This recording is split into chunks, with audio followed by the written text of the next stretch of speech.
నమస్తే, నా పేరు కిట్టు. వైజాగ్ లోకల్ న్యూస్ వార్తలకు స్వాగతం. వార్తల్లో ముందుగా ముఖ్యాంశాలు.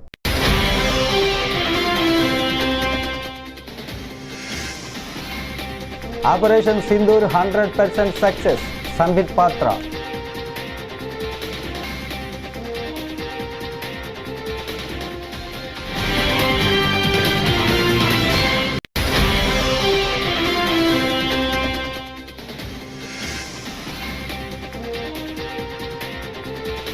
మురళీ నాయక్ కుటుంబానికి 50 లక్షల ఆర్థిక సాయం, పవన్ కళ్యాణ్.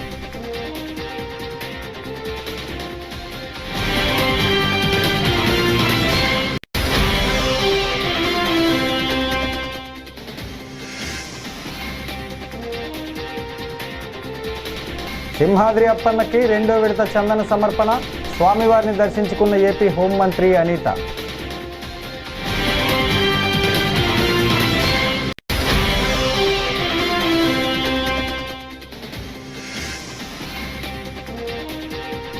దుర్మార్గాలకు మూల్యం చెల్లించుకోక తప్పదు, కూటమి ప్రభుత్వానికి జక్కంపూడి రాజా హెచ్చరిక.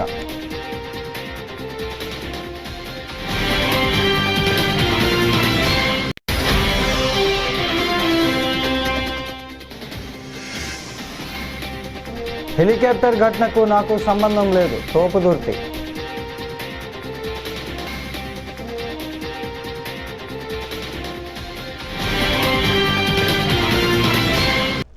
ఇక డీటెయిల్స్ చూస్తే, ఆపరేషన్ సింధూర్ 100% విజయవంతమైందని బీజేపీ జాతీయ ప్రధాన కార్యదర్శి సంబిత్ పాత్ర అన్నారు. సోమవారం ఆయన మీడియాతో మాట్లాడారు. పహల్గామ్ ఉగ్రదాడి తర్వాత ప్రతీకారం తీర్చుకుంటామని ప్రధాని మోడీ భారత ప్రజలకు హామీ ఇచ్చారని పేర్కొన్నారు. ఆపరేషన్ సింధూర్ పేరిట భారత సైన్యం తమ సత్తా చాటిందన్నారు. ఇది అద్భుత విజయమని, పాకిస్తాన్ భూభాగంలోని సుదూర ప్రాంతాలకు దూసుకెళ్లి శత్రుదేశ ఉగ్రవాద శిబిరాలను నిర్మూలించారని అన్నారు. एयर बेसिस को हमने ध्वस्त किया और इसमें एक बड़ा विषय है, पहली बार विश्व में किसी देश ने एक न्यूक्लियर कंट्री के अंदर घुस करके उनके एयर बेसिस को समाप्त करने का काम किया। पाकिस्तान एक न्यूक्लियर कंट्री है, उसके अंदर घुस करके उनके एयर बेसिस को 20% पाकिस्तान के एयरफोर्स के इंफ्रास्ट्रक्चर को भारतवर्ष ने नाकाम कर दिया। 20% of PAF's infra was destroyed by India. Just imagine, एक न्यूक्लियर कंट्री है, उसमें घुसकर मारना, यह अपने आप में पूरे विश्व में पहला इंस्टेंस है। और भुलारी एयरबेस में 50 PAF पाकिस्तान एयरफोर्स के जवान मारे गए, जिसमें स्क्वाड्रन लीडर उस्मान यूसुफ भी मारे गए। कुल मिलाकर के 9 आतंकी ठिकाने, 11 एयरबेस, 100 से अधिक आतंकी, 50 जवान और अपनी इज्जत, यह पाकिस्तान ने खोया है। I repeat, what Pakistan has lost via operation Sindoor, 9 आतंकी ठिकाने, बड़े बड़े आतंकी ठिकाने, 11 एयरबेस, 100 से अधिक आतंकवादी, 50 से अधिक जवान और अपनी इज्जत, यह పాకిస్తాన్ ని ఖోయా హై. దేశ సరిహద్దుల్లో వీరమరణం పొందిన జవాన్ మురళీ నాయక్కు AP deputy CM Pawan Kalyan ఘన నివాళి అర్పించారు. శ్రీ సత్యసాయి జిల్లా గోరెంట్ల మండలం కల్లీతండాకు వెళ్లి జవాను భౌతిక కాయం వద్ద అంజలి ఘటించారు. మురళీ నాయక్ తల్లిదండ్రులను ఆయన ఓదార్చారు.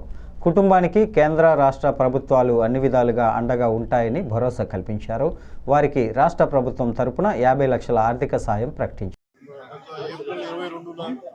27 మంది ఉగ్రవాదులు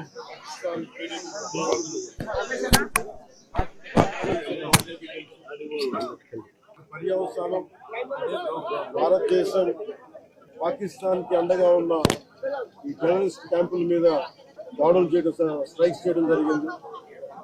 వారి ఉగ్రవాద శిబిరాలని ధ్వంసం చేయడం జరిగింది.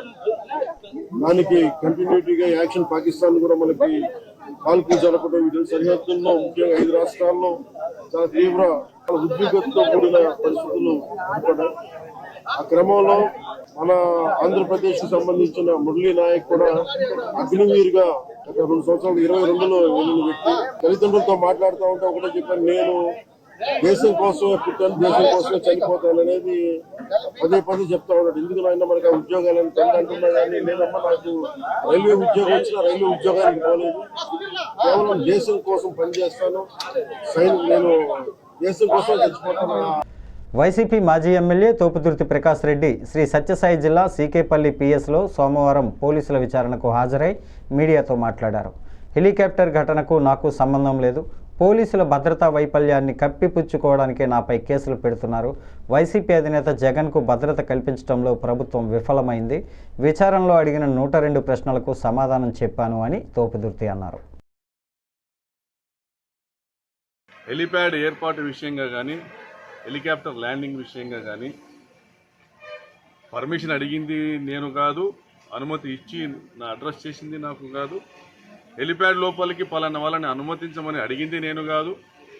కొని హెలిప్యాడ్ నిర్మాణం జరుగుతూ ఉంది, దానికి సంబంధించినటువంటి ఏర్పాట్లు ఎలా ఉన్నాయి అని వచ్చి పర్యవేక్షణ ముందు రోజు కానీ అంత ముందు రోజు కానీ వచ్చి చేసింది నేను కాదు.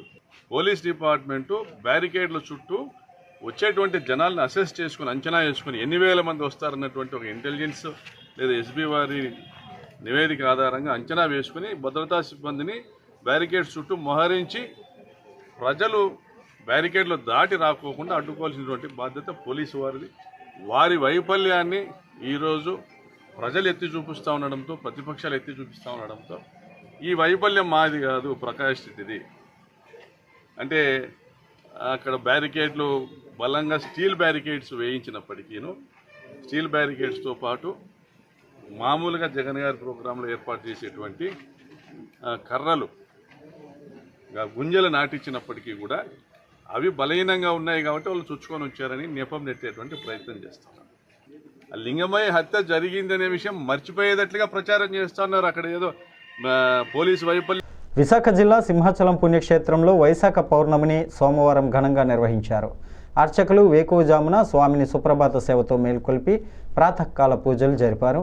సుగంధ ద్రవ్యాలు మిళితం చేసిన 3 మణుగుల సుమారు 125 కేజీల శ్రీగంధాన్ని స్వామికి సమర్పించారు. ఆలయ ఆస్థాన మండపంలో స్వామి అమ్మవార్ల ఉత్సవమూర్తులను కొలువుదీర్చి పంచామృత స్నపన, తిరుమంజన సేవలు జరిపించారు.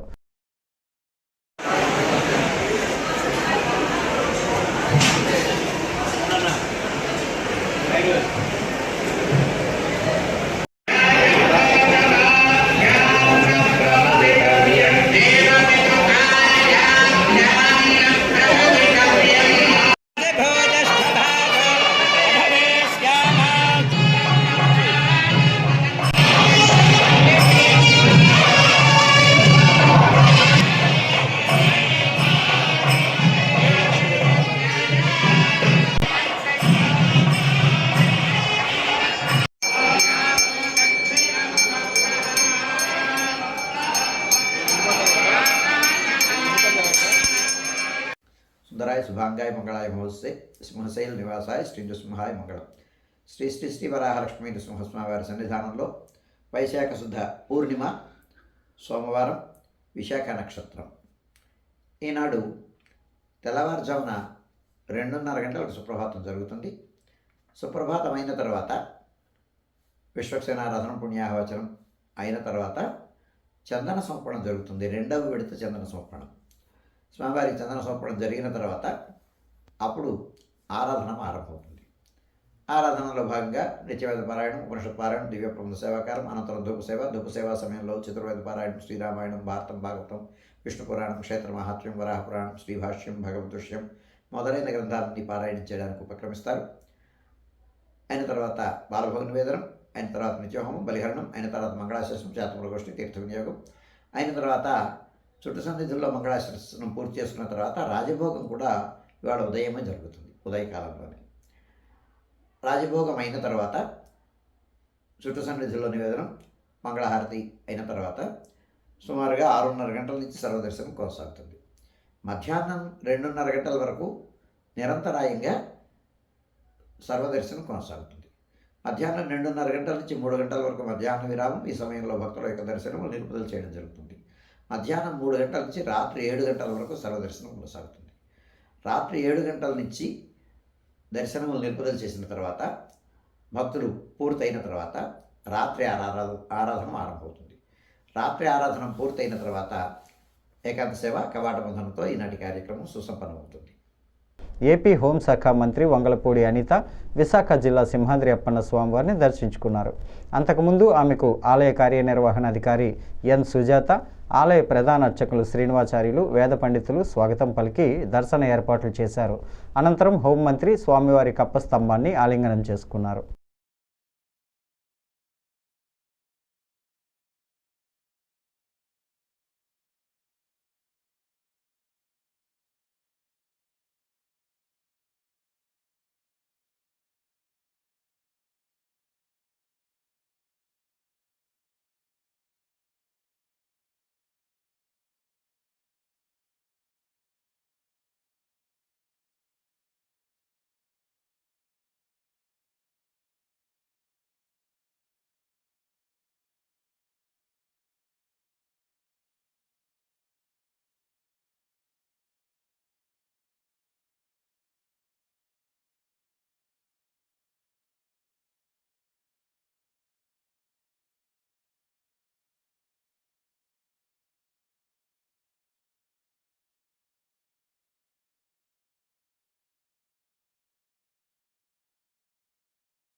పాకిస్తాన్ జరిపిన కాల్పుల్లో మృతి చెందిన బీఎస్ఎఫ్ సబ్ ఇన్స్పెక్టర్ ఎండి ఇంతియాజ్ పార్థివ దేహానికి అధికార లాంఛనాలతో అంత్యక్రియలు నిర్వహించారు. బీహార్ రాష్ట్ర మంత్రి నితిన్ నబీన్, బీహార్ బీజేపీ అధ్యక్షుడు దిలీప్ జైస్వాల్, ఆర్జేడీ నాయకుడు తేజస్వి యాదవ్, ఇతర నాయకులు, అధికారులు హాజరై ఆయనకు ఘన నివాళులర్పించారు.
ముక్కెలపాడు గ్రామంలో సర్వే నెంబర్ 783, 784 భూములు గతంలో పేదలకు పట్టాలుగా ఇచ్చారు.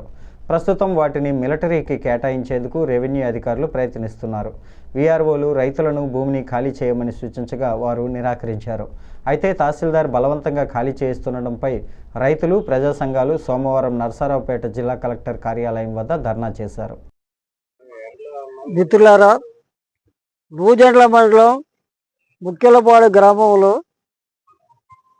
రైతులకి గతంలో సుమారు ఒక 10 మంది రైతులకి ఒక 20 ఎకరాల దాకా ఇచ్చారు. 180 ఎకరాల్లో 160 ఎకరాల దాకా ఖాళీగానే ఉంది. మిలిటరీ వాళ్ళకి, రిటైర్డ్ అయినటువంటి వాళ్ళకి భూములు ఇస్తున్నామనే పేరుతోటి ఎక్కడెక్కడో పోగు చేసుకొచ్చి రెవెన్యూ వాళ్ళు అక్కడ గద్దలాగా వాళ్ళు పట్టాలు ఇచ్చినటువంటివి, బీఫారాలు ఇచ్చినటువంటి రైతులు ఖాళీ చేసి వెళ్ళండి, మీరు అర్జీలు పెట్టుకోండి, మీకు వేరే తాటిస్తారు, మీకు ఇచ్చినటువంటివి బాగా లేకపోతే బాగు చేయించే బాధ్యత ఎవరిదంటే ఇప్పుడు మేము పట్టాలు ఇచ్చే వాళ్ళది. అంటే ఇది చట్ట వ్యతిరేకమైనటువంటిది అనేది చాలా క్లియర్గా అర్థమవుతుంది. ఆ ఈఆర్ఓ కూడా ఓపెన్గానే మాట్లాడుతూ ఉన్నాడు. కాబట్టి న్యూజెండ్ల ఎంఆర్ఓ కావచ్చు, న్యూజెండ్ల సర్వేర్లు, అక్కడ ఉన్నటువంటి ఈఆర్ఓల మీద విచారణ జరపాల్సిన అవసరం ఉన్నది. వాళ్ళు పెద్ద ఎత్తున అవినీతికి పాల్పడ్డారు. రైతుల భూములు రిటైర్డ్ మిలిటరీ వాళ్ళకి కట్టబెట్టే చర్య అనేది చాలా దుర్మార్గమైంది. తక్షణమే దాన్ని రద్దు చేయాలని, పైగా ఈఆర్ఓ మాట్లాడుతూ ఏడీ గారి కానించి మాకు లిస్ట్ వచ్చింది, అని చెప్పేసి ఇక్కడ ఉన్నటువంటి కలెక్టర్ ఆఫీస్లో ఉన్నటువంటి ఏడీ గారు కూడా యాడ్ చేశాడు. అంటే ఈ కుంభకోణంలో ఇంకా ఈ జిల్లా కలెక్టర్ ఆఫీస్లో కూడా కొంతమంది ఉన్నట్లు అర్థమవుతుంది. దీని మీద ఉన్నత స్థాయిలో దర్యాప్తు చేసి అవినీతికి పాల్పడ్డ రెవెన్యూ సిబ్బందిపై చర్యలు తీసుకొని పేద రైతుల్ని న్యాయం చేయాలని సందర్భంగా మేము ప్రభుత్వాన్ని డిమాండ్ చేస్తూ ఉన్నాం. అభివృద్ధిని అడ్డుకునేందుకు గ్రామాలలో ప్రత్యర్థులు అలజడులు సృష్టిస్తున్నారని ఎమ్మెల్యే చదలవాడ అరవింద్ బాబు అన్నారు. రొంపిచెర్ల మండలం ఎడ్వర్డ్పేటలో టీడీపీ శ్రేణులపై దాడి చేసిన వారిని హత్యాయత్నం కేసులో అరెస్టు చేసి శిక్షించాలని ఎమ్మెల్యే డిమాండ్ చేశారు. నరసరావుపేటలోని జిల్లా ప్రభుత్వ ఆసుపత్రిలో చికిత్స పొందుతున్న టీడీపీ నాయకులను సోమవారం ఎమ్మెల్యే పరామర్శించి మాట్లాడారు. ఇవాళ గ్రామాల్లో వైసీపీ నాయకులు కార్యకర్తలు కూడా ప్రశాంతంగా జీవిస్తున్నారు. అందరం కూడా కలిసిమెలిసి ఎలక్షన్ అయిన తర్వాత ప్రశాంతంగా బతుకుతున్నారు. ఏదో విధంగా గొడవలు సృష్టించి రాజకీయంగా చేద్దామని ప్రయత్నం చేస్తున్నారు. ఇది మంచి పద్ధతి కాదు గోపిరెడ్డి. ఈ విధంగా ఎన్నోసార్లు కొన్ని వేల మంది మీద నర్సాబాద్ అసెంబ్లీ సెగ్మెంట్ లో గ్రామ నాయకుల మీద కేసులు పెట్టాము. కనీసం ఎలక్షన్ జరగకుండా అసెంబ్లీ ఎలక్షన్ పంచాయతీ కానీ ఎంపీటీ జడ్పీటీ ఎలక్షన్ జరగకుండా కూడా ఆ రోజు దాడులు చేయడం ఈ పరిపాటి. గుర్తుపెట్టుకో గోపిరెడ్డి, ఇటువంటి చర్యలు పునరావృతం చేస్తే మాత్రం నీకు కూడా సరైన రీతిలో గుర్తు చెప్తాము. ఏదైనా మేము ఎప్పుడు కూడా వైసీపీ నాయకుల మీద కార్యకర్తల మీద ఎప్పుడు కూడా దాడులు చేయలేదు. ఈ సంవత్సరం కూడా మేము ప్రశాంతంగా ఉన్నాము. నువ్వే కావాలి గొడవలు సృష్టిస్తా ఉన్నావు. ఇటువంటి చర్యలు మంచిది కాదు. చట్టపరంగా మేము మీద చర్యలు తీసుకుంటామని చెప్పి మీడియా ముందు తెలియజేస్తున్నాము. అదేవిధంగా గోపిరెడ్డి శ్రీనివాసరెడ్డి ఎప్పుడు చూసినా కానీ రొంపిచెర్ల మండలం ఏదో గొడవలు సృష్టిస్తాము. వైసీపీ నాయకులు ఏదో ఒకటి గొడవ చేయించి మరి టీడీపీ నాయకుల మీద దాడులు చేయడానికి సిద్ధంగా ఉన్నారు వారు. ఇవాళ పోలీసు వ్యవస్థ కూడా దీని మీద దృష్టి పెట్టింది. మేమైతే ఉమ్మడి కుటుంబ నాయకులందరం కూడా గ్రామాల్లో సుభిక్షంగా ఉండాలి, శాంతియుతంగా ఉండాలి కోరుకుంటూ ఉన్నాము. ఉమ్మడి కుటుంబ నాయకులు కానీ కార్యకర్తలు కానీ అదే టీడీపీ నాయకులు కానీ ఎవరు కూడా గొడవలు చూసే వాటికి పోవట్లేదు మేము. మరి నిజంగా నేను ఎమ్మెల్యే అయిన తర్వాత కూడా మేము గొడవలు సృష్టించాలంటే ఈ సంవత్సరంలో మరి వైసీపీ నాయకులు ఎంతో మంది మీద నేను కేసులు పెట్టి ఉండాలి. కానీ అటువంటి చర్యలు ఎప్పుడు కూడా తీసుకోలేదు. చంద్రబాబు నాయుడు గారు వాళ్ళు గడిచిన అమలాపురం గడియార స్తంభం సెంటర్ వద్ద వైఎస్ఆర్సీపీ ఆధ్వర్యంలో సోమవారం నిరసన చేపట్టారు. ఈ సందర్భంగా వైసీపీ జిల్లా అధ్యక్షుడు చీర్ల జగ్గిరెడ్డి మాట్లాడుతూ బీసీ మహిళలకు కూటమి ప్రభుత్వం అందజేస్తున్న కుట్టు మిషన్ల పంపిణీ సందర్భంగా దాదాపు 167 కోట్ల రూపాయల నిధులు కాజేశారని ఆరోపించారు. ఈ కార్యక్రమంలో రాజ్యసభ సభ్యుడు పిల్లి సుభాష్ చంద్రబోస్, ఎమ్మెల్సీలు కోడిపూడి సూర్యనారాయణరావు, బొమ్మి ఇజ్రాయిల్ తదితరులు పాల్గొన్నారు. సభా అధ్యక్షులు మట్టపతి నాగేంద్ర గారికి మరియు మొట్టమొదటిసారిగా అమలాపురం నియోజకవర్గం విచ్చేసిన మన అమలాపురం పార్లమెంట్ పరిశీలకురాలు శ్రీ జగన్పూతి విజయ గారికి మరియు పిఎస్సి సభ్యులు మాజీ మంత్రివర్యులు పూజలు విశ్వరూప్ గారు మరియు పిల్లి బోస్ గారికి మరియు నిరంతరం పార్టీ నాయకత్వాన్ని పరుగులెత్తిస్తున్న మన జిల్లా అధ్యక్షుల వారు జగ్గిరెడ్డి గారికి, ఇతర కోఆర్డినేటర్లకి, మండల రాష్ట్ర నాయకులకి, వేదిక ముందున్న మరి పార్టీ నాయకులు, కార్యకర్తలు, అభిమానులందరికీ కూడా నమస్కారం తెలుపుకుంటున్నాను. మరి ఇది ఏ రకంగా 245 కోట్ల రూపాయల స్కామ్ ఏ రకంగా జరుగుతుంది అన్నది జగ్గిరెడ్డి అన్న చాలా డీటెయిల్గా చెప్పారు. మరి ఇక్కడ ఒక కుట్టు మిషన్ ఉంది. చిన్నప్పటి నుంచి కూడా మనకి కుట్టు మిషన్ అంటే మనందరికీ గుర్తొచ్చే కంపెనీ ఉషా కంపెనీ. అది మనందరికీ తెలుసు. ఇక్కడ ఎదురుగా ఉన్నా కూడా ఉషా కంపెనీ ఉంది. కానీ వీళ్ళు ఇలా కుట్టు మిషన్లు ఇచ్చి కూడా దాంట్లో కూడా సెకండ్ గ్రేడ్, థర్డ్ గ్రేడ్, గుజరాత్లో ఏదో కంపెనీ నుంచి సెకండ్ గ్రేడ్, థర్డ్ గ్రేడ్ మెషిన్లు ఇంకా అతి తక్కువలో తీసుకొచ్చి దాంట్లో కూడా డబ్బులు మిగిల్చుకుంటున్నారు కూటమి ప్రభుత్వం. అంతేకాకుండా ఈ ట్రైనింగ్ ఇచ్చేది కూడా మన ప్రభుత్వ భవనాల్లోనే ఇస్తూ మరి దానికి కూడా రెంట్లు మిగుల్చుకుంటూ డబ్బులు మింగుతున్నారు ఈ కూటమి ప్రభుత్వం. మరి ఆనాడు బీసీ కులం అంటే బ్యాక్వర్డ్ క్లాస్ కాదు, బ్యాక్ బోన్ క్లాస్ అని చెప్పి మన జగన్మోహన్ రెడ్డి గారు అని చెప్తే, మరి ఈరోజు మాత్రం బీసీ కులాన్ని అందులోకి మహిళల్ని అడ్డు పెట్టుకుని ఇలా కుట్టు మిషన్లు.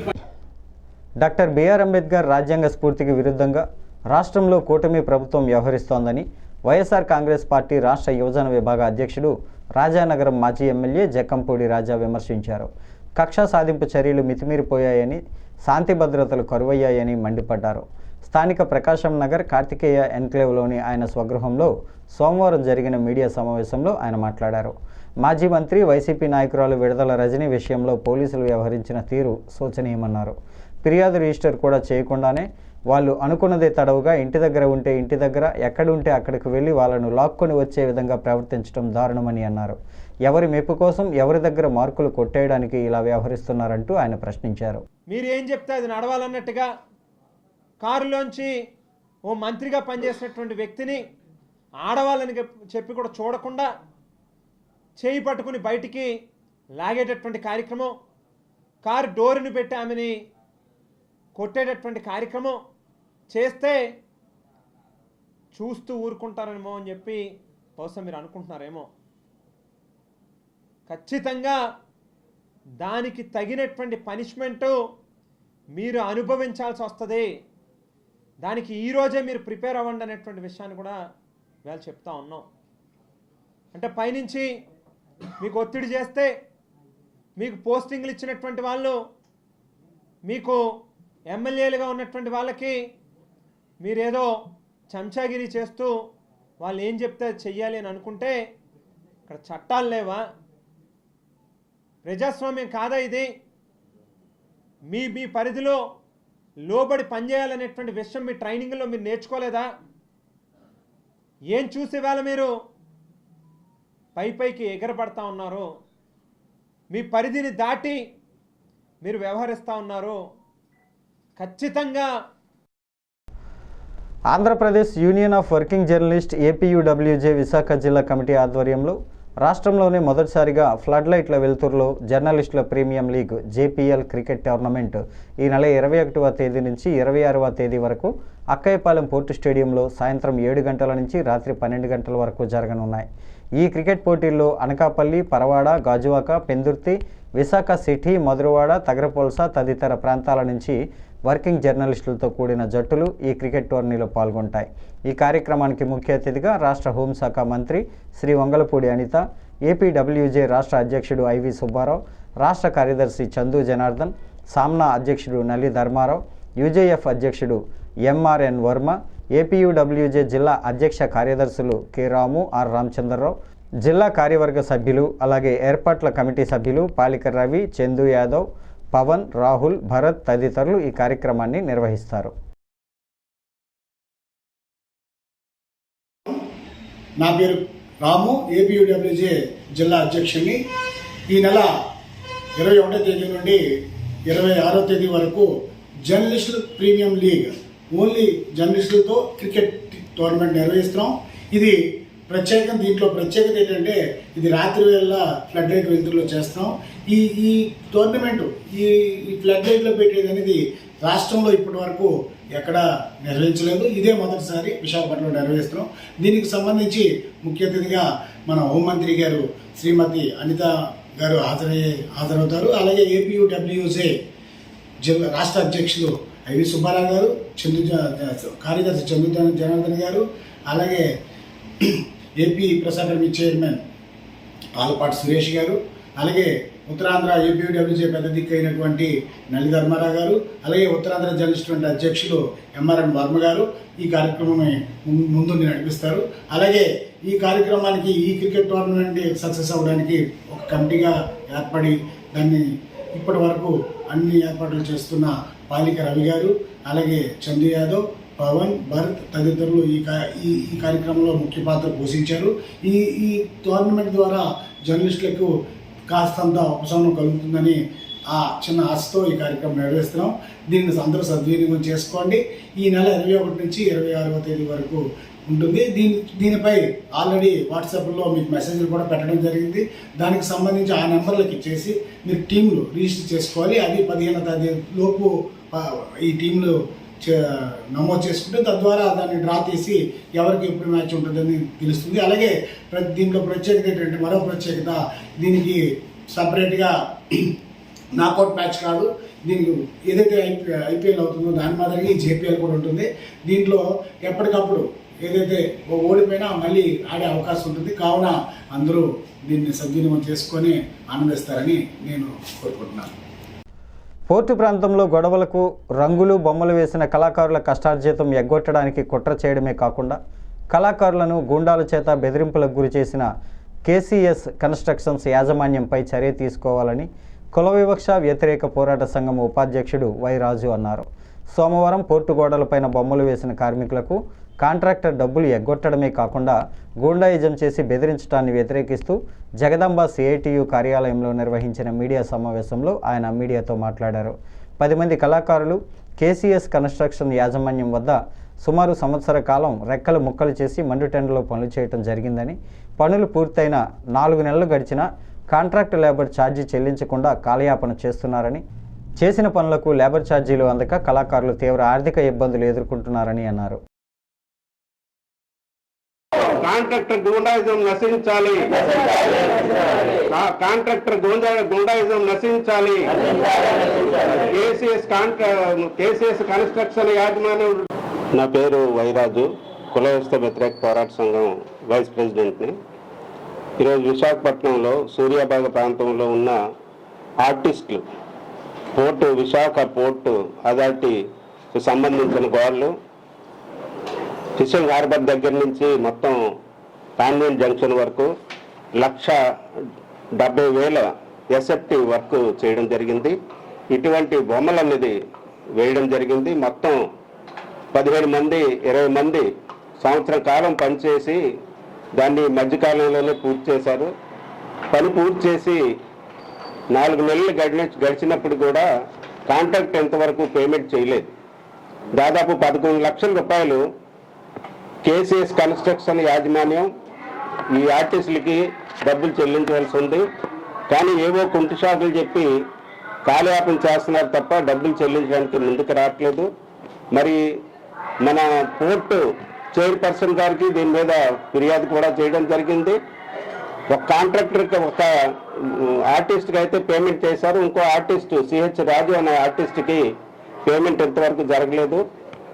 దాదాపు 11 లక్షలు పేమెంట్ చేయకపోతే వాళ్ళ దగ్గర పనిచేసే ఆర్టిస్టులు ఎలా దొరుకుతారనేసి కనీసం ఆలోచన కూడా పోర్టు అధికారులకు ఉండాలి.